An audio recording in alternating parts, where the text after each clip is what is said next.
Hello everyone, I am Dr.P.Keerthi Kundana and I am a pediatric neurologist at Ankura Hospital for Women and Children. Today I am going to talk about febrile seizures. Well, febrile seizures are the most common cause of seizures in children less than 6 years of age. It affects around 2 to 5% of the pediatric population. So usually they happen at the time of fever.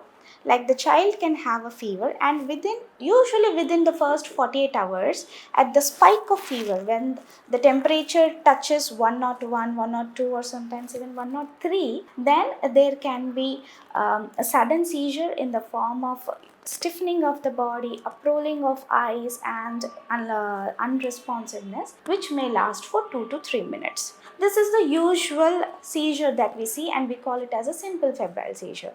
The child may be in a drowsy state or a confused state for the next half an hour to 1 hour, and usually after that the child recovers. Sometimes there can be a family history of febrile seizures in the first degree relative like the mother, father or cousins, or there might not be any family history also, and these usually do not cause very much problem on the development of the child and do not cause any permanent damage to the brain. These seizures usually happen because of the immaturity of the child's brain to tolerate such high temperatures.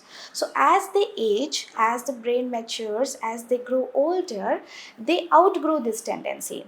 And usually these seizures disappear by 6 years of age. However, in some children, we can get something called as complex febrile seizures, where the seizures can be limited to one half of the body, like only one side of the body was jerking or stiffening, or there was some deviation of eyes to one side, or it could be prolonged, like rather than 2-3 minutes, it lasted for 20-25 minutes or half an hour or more than that.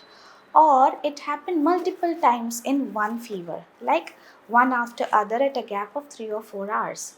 Then we call it as complex febrile seizures, and they are managed in a slightly different way. Sometimes we also see cases like febrile status epilepticus, where the episode will be very prolonged, more than half an hour, and that would require very special care and management.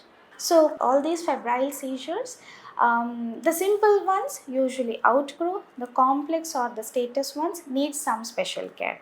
Okay, so regarding the treatment and further investigations, the doctor, the pediatrician or the pediatric neurologist would clarify further on the evaluation of these episodes. Thank you.